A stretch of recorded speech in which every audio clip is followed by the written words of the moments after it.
Alright, so I saw on Idaho Repository under my name for the Horseshoe Bend thing, the arrest for the obstruction of justice, that a T. Cooper has been called, summoned, I think as a witness.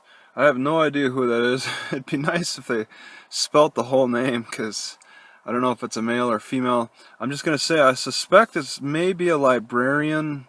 Okay, the one who made the call for the cop to check on me. But I checked the Horseshoe Bend Library websites for names. A lot of libraries will put the names of the people, and I saw there was one name that was going to read children's stories, but that wasn't it. That was no T. Cooper.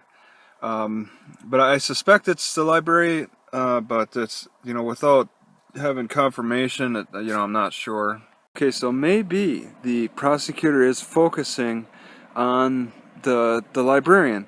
What happened before the arrest? Okay, because my public defender is going for the motion to suppress evidence, so the prosecutor wants to gather up the complaints, the incidents that happened before the arrest, because he wants to establish that there really was an incident that required my arrest. There was stuff, criminal activity. I guess he wants to try to establish that, and it'll be interesting how they try to bring that out with the librarian. That'll be interesting. Just making a note here. When I went to the library today, at the trailer park, I had people yelling something about keep moving along or whatever. I just ignored it, stayed around for a half hour. Then when I was leaving, he's like, "I'll see you later, neighbor." But I'm thinking, if he's gonna mess with me, why didn't he mess with me at the time instead of have to travel out to the outskirts? Unless if he's trying to get around like fighting in the city charges or something. I don't know.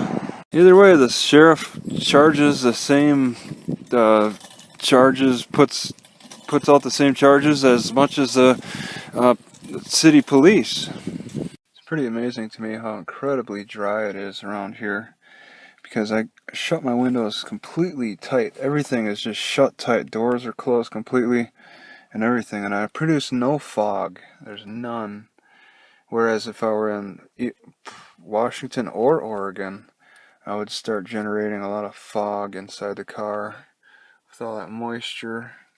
But here it's just so dry. I'm sweating and breathing, and it's just not enough moisture to produce any kind of fog.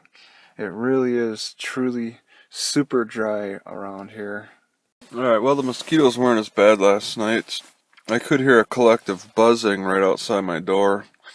I had one that buzzed by my ear and then just disappeared. I looked for it with my stick, but I tried to plug a hole on the where my car got damaged on the rear. I put some a shirt on the inside of the car because it seems like it's possible that this little separation where it got damaged could be a hole. So I threw a shirt inside. That might have been it that stopped the mosquitoes from coming in. I mean, I think I'd like to keep that shirt there just to be on the safe side. I just want to say I'm very happy with the repair work I've done on sewing the ends here. This is the first one. This has lasted over a month now, so it's really holding up good. And I added the holes on the side. I originally put holes in the bottom, but then they ripped. That ripped pretty quick. This is just kind of wearing away slowly. Then I put this together yesterday because this one also the glue gave out. And I'm not sewing them all the way through. I could, but I'm only doing the ends because they seem to be holding up good enough on the ends. Yeah, this one's slowly falling apart. When it does, I have more artificial sinew to replace that with anyway. Just use the same holes because it appears that it's the threads that are falling apart before anything else, before the, well, I mean the stuff, the glue fell apart, but the leather and this rubber stuff is holding together good. The Idaho Department of Correction?